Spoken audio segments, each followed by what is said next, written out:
Muy buenas noches, ¿cómo están? Deseando que se encuentren muy bien o muy buenos días, buenas tardes, dependiendo de la parte que estén.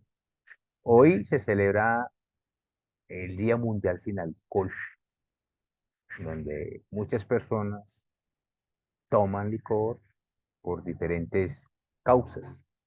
¿Cuáles serían las causas de que la gente le gusta consumir el licor? Pues fiestas, cumpleaños, y ahora que llega diciembre, donde más se ve esas personas eh, que celebran todo a partir del alcohol. En muchos países se puede decir que esto es normal y bueno, yo respeto eso. A las personas que les gusta el licor. Hay que saber tomar porque eso perjudica el cuerpo, nuestros órganos, las emociones, la parte cognitiva, la parte emocional y nuestro cerebro. Y muchas personas se enferman a través del licor.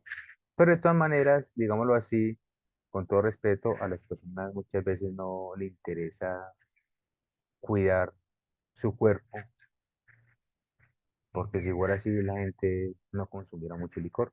No solamente licor, sino también el cigarrillo, las drogas, las carnes y otras cosas. Pero bueno, eso hay que respetarlo. La idea es que sepan cómo hacerlo también porque eso lo enferma a uno. Y cuando uno está enfermo, eso sí es un gran problema.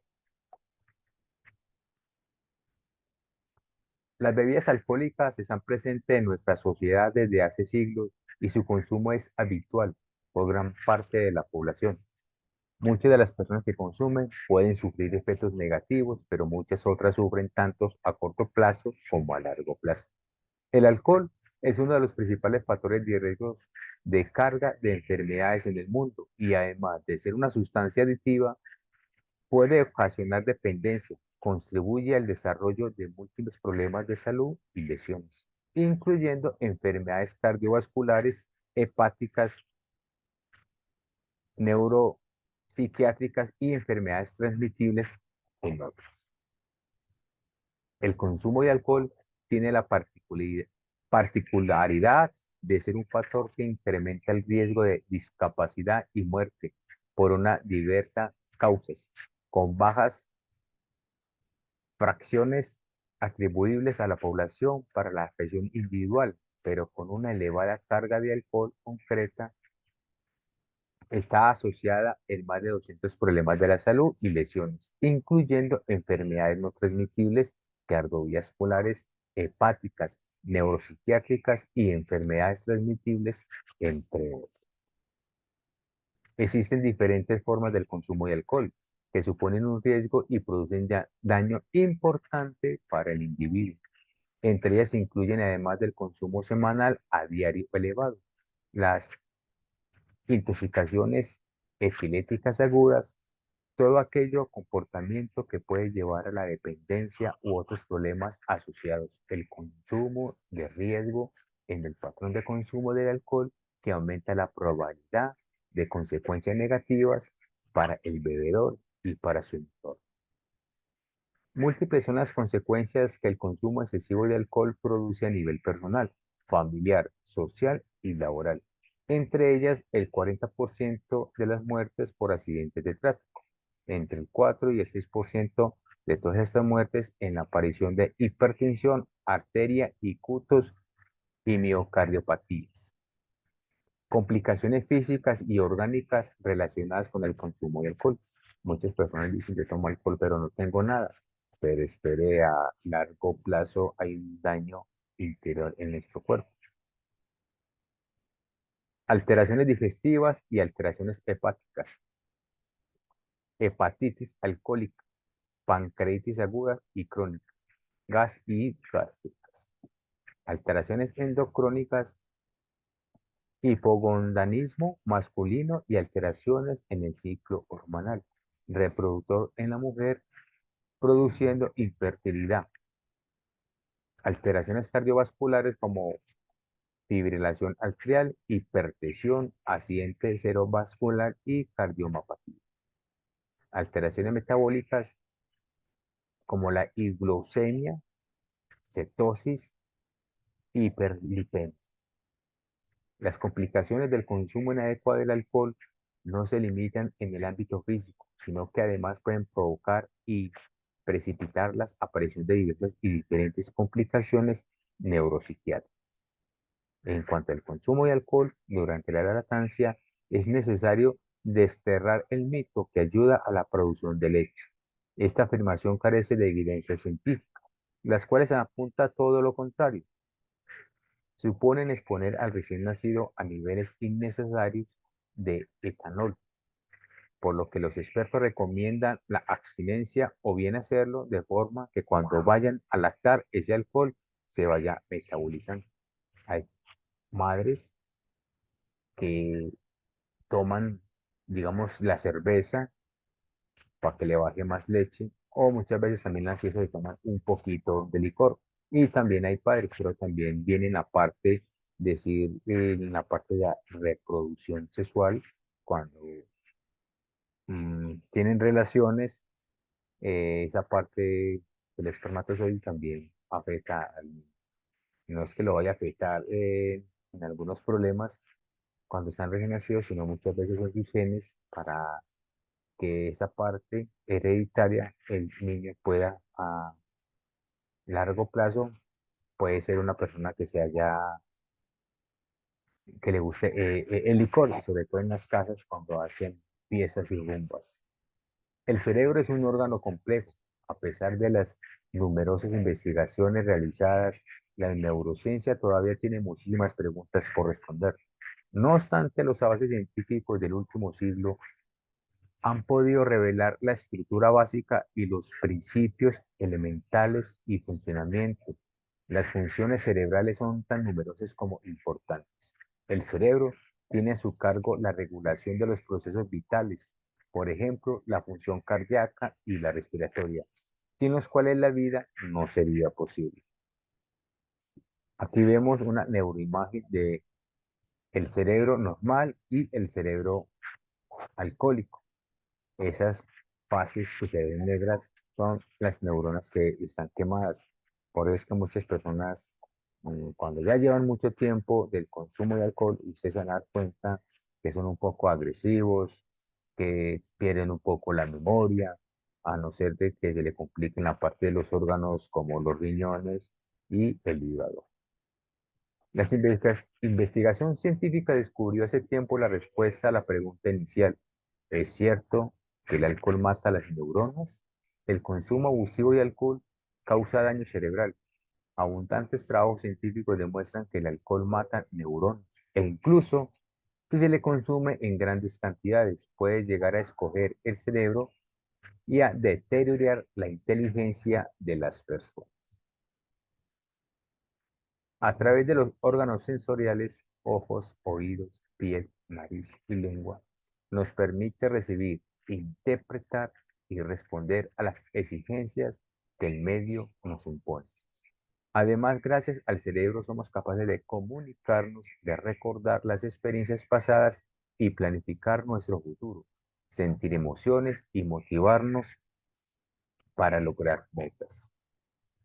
Todas estas dosificadas funciones no serían posibles si las células que forman el tejido nervioso, las neuronas o las células gliales, las primeras que son las que recetan y transmiten información a través de impulsos nerviosos.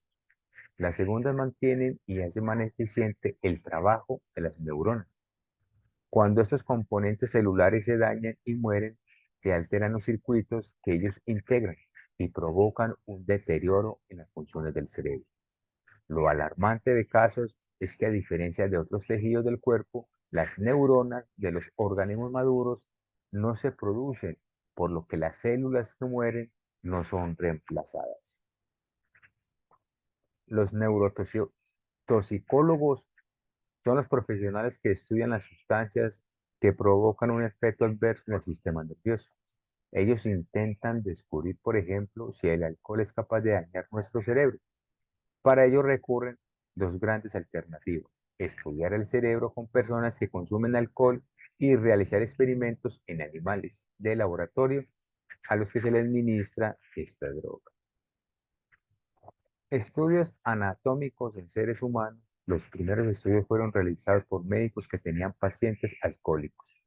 Cuando los enfermos fallecían, podían disecar sus cerebros y estudiar su morfología. Las primeras medicaciones en esta clase de estudios apuntaban a evaluar si había una reducción de la masa cerebral o si presentaban alteraciones groseras en su estructura. Debido a que la aplicación de la resonancia magnética no tiene efectos adversos en el organismo, no es difícil conseguir voluntarios que permiten explorar su cerebro. Mejor aún, tenemos la posibilidad de obtener imágenes cerebrales en un mismo sujeto a lo largo de cierto periodo. Esto permite evaluar, por ejemplo, si las alteraciones morfológicas son permanentes o si se revierten cuando la persona deja de consumir el alcohol. En la dependencia del producto conductual también es complejo, pero está relacionado principalmente con los efectos cerebrales de las sustancias a corto o largo plazo.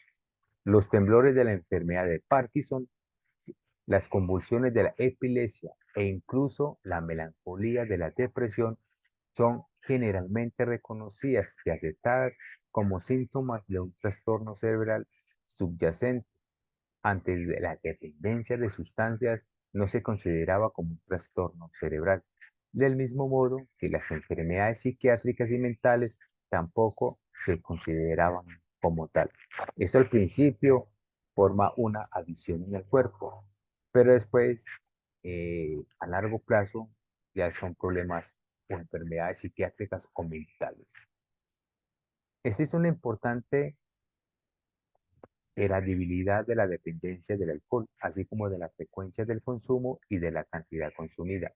Los genes que pueden ser importantes en esta asociación son las implicadas en el metabolismo del alcohol y los genes de los receptores de los neurotransmisores GABA, serotonina y dopamina. También hay una contribución genética al consumo a la dependencia conjunta del alcohol, tabaco y otras sustancias. Según algunas estimaciones, el riesgo de dependencia está aumentando 8 veces en los familiares de personas con dependencia de sustancias en comparación con los controles. Y esto se aplica a una amplia gama de sustancias. Estos datos genéticos se pueden utilizar y de hecho se han utilizado para mejorar nuestra comprensión de los orígenes de la dependencia de sustancias y de la variación de riesgos entre los individuos. Entonces imagínate uno que el alcohol hace daño cuando lo consumen ya con drogas, cannabis y cigarrillo y otras cosas, sí que nos va a dañar nuestro cuerpo y organismo. Gracias, nuestro cuerpo resiste mucho o ha resistido mucho a otras enfermedades, pero así las personas quieren disfrutar la vida, pero el problema es cuando uno tenga 50, 60 años, ¿cómo la va a disfrutar estando tan enfermo? La conducta humana es general a la conducta aditiva en particular. Es un fenómeno inmensamente complejo que ha sido estudiado desde múltiples perspectivas. Las emociones han sido las grandes olvidadas en el ámbito de la drogodependencia. Aspectos importantes que influyen tanto en el proceso terapéutico como en su resultado. Las emociones predisponen a la acción, aportan información, tanto de los aspectos internos del individuo como de la situación externa, por lo cual tienen un papel crucial en el desarrollo del comportamiento de la toma de decisiones. Las emociones son reacciones psicofisiológicas, una experiencia multidimensional que produce cambios en la experiencia afectiva, dimensión cognitiva subjetiva, en la activación fisiológica, disminución fisiológica adaptativa y en la conducta expresiva, que es la dimensión conductual expresiva, el miedo, la ira, la tristeza, la alegría y la sorpresa. El alcohol es considerado un cardiotóxico. Además, en la patología cardiovascular entra en el juego de la predisposición genética del individuo y de otros factores que condicionarán diferentes complicaciones. A grandes rasgos de los factores implicados más importantes son la hipertensión, el aumento del LDL y triglicéridos y el estrés oxidativo. El consumo del alcohol está asociado a un aumento de la tensión arterial. En mujeres se ha demostrado que el consumo de 20 gramos al día y el 31 y 40 gramos al día en hombres aumenta considerablemente este parámetro y que solo un aumento de 2 miligramos incrementa la mortalidad por accidente cerebrovascular el 10% y la enfermedad arterial coronaria el 11%. Además, el consumo de alcohol en jóvenes con un patrón de atracones una vez al mes aumenta el riesgo de 2,61 veces para desarrollar hipertensión arterial sistólica y 4,03 veces si el consumo intensivo se realiza una vez a la semana. Entonces, ahí nos estamos dando cuenta que el alcohol nos va haciendo daño suave y lentamente. Muchas veces porque la gente cree, no, si yo llevo un año tomando muy suave y no me pasa nada, pero todo esto se va acumulando y ahí llega el resultado de tanta acumulación de tantos años del alcohol. Los efectos tóxicos del alcohol en el sistema nervioso central depende de diversos factores como la dosis, duración de la exposición y la edad. Se debe tener en cuenta las etapas del desarrollo donde ese sistema es inmaduro y las consecuencias persisten en la etapa adulta. Así, en el embarazo no solo hay un efecto directo en la madre, sino que se produce daño en el feto a nivel cerebral. El pro- y problemas de crecimiento irreversibles debido al denominado síndrome alcohólico fetal. La sintomatología puede relacionarse con la concentración sanguínea de alcohol en pacientes que no abusan del alcohol. Los efectos de la intoxicación etilética son relativamente más predecibles. Por el contrario, los efectos en los individuos consumidores crónicos de alcohol son impredecibles y pueden demostrar poca evidencia clínica de intoxicación, aunque sus concentraciones sanguíneas sean mayores de 40 miligramos. Aquí hay una muestra del hígado bueno y el hígado de tanto alcohol, que ya representa esta parte de la cirrosis hepática.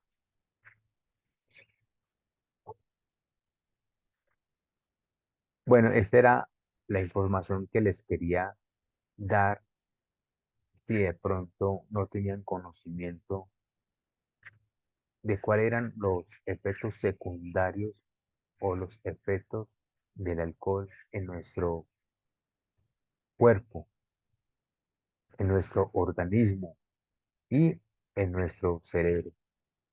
Miren que eso se va acumulando poco a poco y nos va enfermando lentamente. Y sin darnos cuenta, llegamos a esa parte de ser adictos y que ya lo podemos como parte de la vida, que está haciendo calor, nos tomamos una cerveza o una cola, o si vamos a celebrar, nos tomamos whisky. El whisky, aunque no tenga mucho licor, pero es muy fuerte. Entonces, de todas maneras, mire que realmente esta parte de diversión, de fiesta, nos está afectando.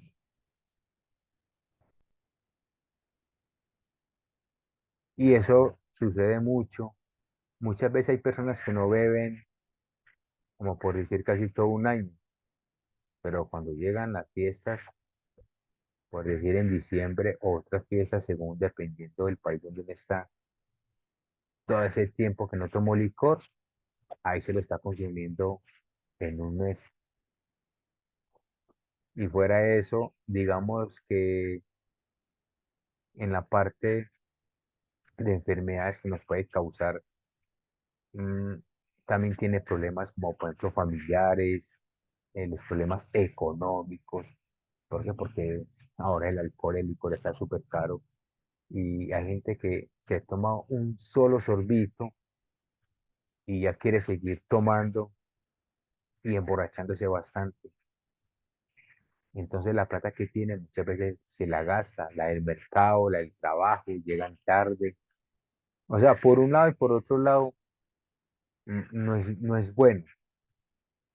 Ya de todas maneras, de todas maneras, si uno lo sabe, como, digamos, como controlar, ya es diferente, pero de todas maneras, las secuelas van a quedar en nuestro organismo, en nuestro cuerpo, y ahí nos vamos a dar cuenta de por qué estamos enfermos.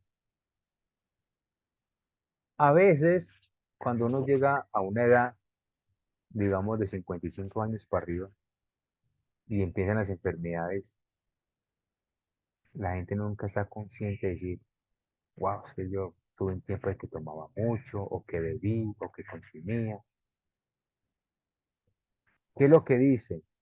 Ah, es que la vejez no viene sola, la vejez viene con achaques. eh, ya cuando uno está viejo, nuestros órganos también se van deteriorando. Pero si uno se pone a pensar cómo tratamos o cómo cuidamos nuestro cuerpo, nos vamos a dar cuenta de que no somos conscientes. No solamente el licor, las drogas, la mala alimentación también influyen ahí, los trasnochos, los pensamientos negativos y el sedentarismo. Hay que hacer ejercicio, hay que hacer mm, actividades cerebrales en nuestro cerebro porque lo que no se utiliza se atrofia. Entonces hay que siempre salir adelante y digamos, bueno, tengo tanta edad, ya sé qué es lo que me pasa en el cerebro, en mi organismo. Hay personas que escuchan eso y dicen, ah, sigamos bebiendo, de alguna cosa nos vamos a morir. Pero cuando uno está enfermo, que siente esos dolores, esos ardores y todas las cosas, eso es maluco, eso no es bueno. Y si de pronto ya es consciente, pues hay que dejarlo para uno vivir más tiempo y estar perfectamente bien. Y lo otro es que si no son capaces, pidan ayuda profesional como narcóticos anónimos, alcohólicos anónimos, o haciendo terapia si no quieren ir a esas partes. Yo personalmente hago esta clase de terapias para dejar las adicciones del alcohol, del cigarrillo, de las drogas. Y con estas terapias que yo hago, porque yo hago diferentes terapias y técnicas alternativas y complementarias, he ayudado a sanar a muchas personas dejando esta parte de las adicciones. Bueno, espero que les haya gustado esta información. Si de pronto no lo sabían, muchas veces las personas dicen, sí, hacen daño, pero no saben cuánto daño hace y qué es lo que sucede esa parte de ahí de nuestro organismo. Si alguien tiene alguna pregunta, alguna duda, con mucho gusto se la voy a responder o algún comentario que quieran aportar.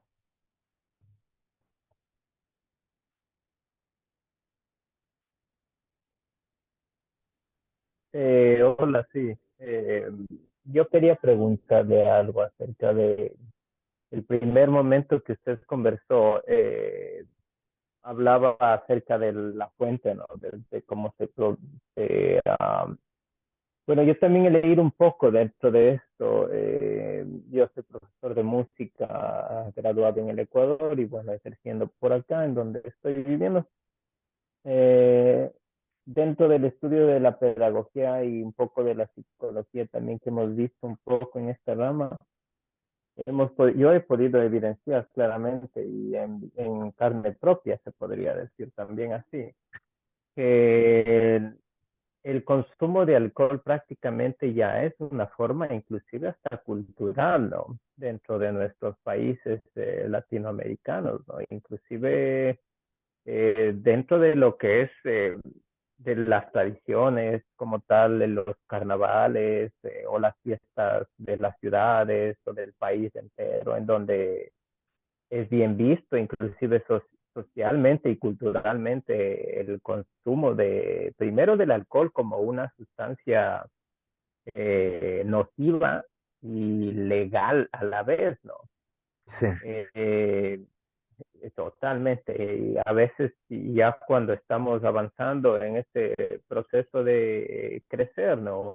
Personalmente, uno se va dando cuenta y va entendiendo estas formas. A veces cuando joven uno decía, no, mm, bueno, un rato no me hará mal, una vez al año no hace daño, como dice el refrán, ¿no? claro, Pero a la sí. final, engañarse uno mismo, ¿no? Estar mintiéndose uno mismo, tal cual. Entonces, mi pregunta va enfocada a esto, usted que tiene más el conocimiento al respecto.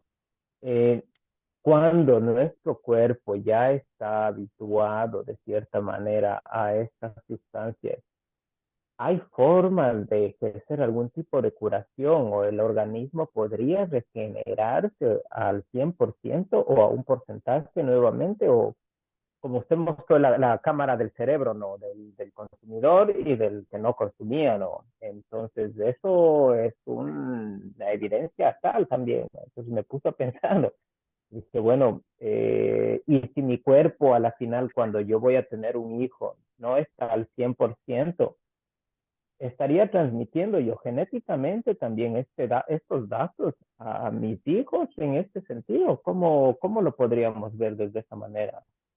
Gracias. Bueno, eso lo podríamos ver de esta forma, como por ejemplo, mirar qué tiempo la persona dejó de consumir, porque es muy diferente que haya dejado de consumir 3 meses, 6 meses, un año más. Ya en un año, más o menos en 6 meses, el cuerpo se está limpiando, ¿cierto? Pero digamos que estas personas que van a Alcohólicos Anónimos o van a instituciones o centros, allá hay una cosa que no hacen, que es desintoxicar realmente el cuerpo. O sea, no lo hacen de forma, digamos así, muy natural. ¿Pero por qué? Porque quedan secuelas en nuestro cuerpo, en nuestras células, en todas las cosas. Entonces hay que trabajar con la buena alimentación, hay que trabajar con la parte de neurogénesis, que es la parte cerebral, o sea, crear nuevas células y desintoxicación en nuestro cuerpo, en nuestro organismo. Eso se llama detox, que es una limpieza de los órganos, del hígado, de la bilis, de los riñones, del colon, o sea, limpiar todo eso para que no hayan secuelas ahí. Y ir a la parte de lo que son saunas, turcos, jacuzzis, para botar todo eso. Entonces ahí ya sí sería, mientras que uno hace ese proceso, ya el cuerpo está botando todo, tanto nuestro cuerpo como nuestras células, como nuestro organismo y la buena alimentación y también hacer deporte. Por ejemplo, yo ahora voy a hacer un taller, no sé si lo han visto en el grupo, que es la parte de neurofinis, que es donde ayuda a que el cerebro se rejuvenezca, que el cerebro pueda como a pensar, hacer como o cosas nuevas para que haya nuevas sinapsis, conexiones nuevas en nuestra mente y poder nutrir esa parte de ahí. Entonces, ahí donde, Porque es muy desgastada, ¿no? Ya en el asunto, o sea, ya yéndonos a los abusos y ya cuando el cuerpo en sí ya a veces no responde. Yo tuve un caso personal también, ¿no? Y en familia que mi tío consumía demasiado alcohol así, hasta el punto en que lo tuvimos que llevar por unas recaídas al hospital, ¿no? Con sí, temblores y así con espasmos ya, y entonces era una cosa crítica. Bueno, yo también de joven consumía, pero no me daba cuenta antes como esta forma social, ¿no? Que es, inclusive yo estudiaba un tiempo de leyes y mi país y dentro de la carrera era visto como que, el abogado es el que tiene que beber whisky, como lo mencionó, ¿no? Claro, Y entonces nos íbamos inclusive por esta cosa con todos los compañeros, hasta con profesores, como digo, socialmente y hasta que uno va reaccionando poco a poco, ¿no? Dentro de todas estas coaliciones que le pasan, ¿no? Entonces, usted menciona una parte muy importante, la neurogénesis. Esta sí. parte quisiera que me clarifique un poquito más, en realidad, es súper interesante esta parte. Sí, esta parte, yo hacer ese, es un taller de 4 días, ah, muy interesante para que la gente aprenda y ayude, por ejemplo, a las personas que tienen aspas, que se le olvidan las cosas, que tienen la parte del Parkinson, son ejercicios cognitivos, son ejercicios para la mente, para el cerebro.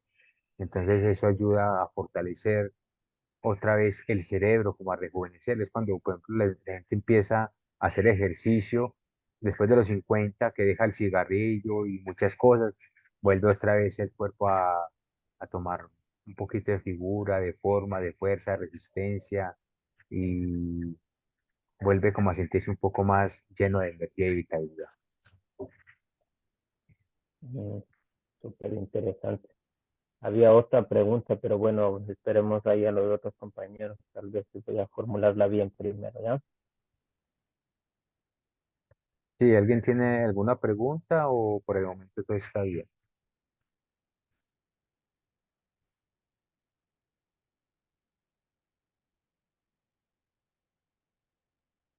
Sí, volviendo a este punto, si mi cuerpo estuviera deteriorado en el asunto de que si quisiera tener una familia, así, de lo que yo sé, tal y como está estructurado el cuerpo al momento de empezar a la concepción o la planificación familiar como tal, eh, se dice pues que se pasa los archivos no genéticos o la información desde que el cuerpo uno está, ¿no?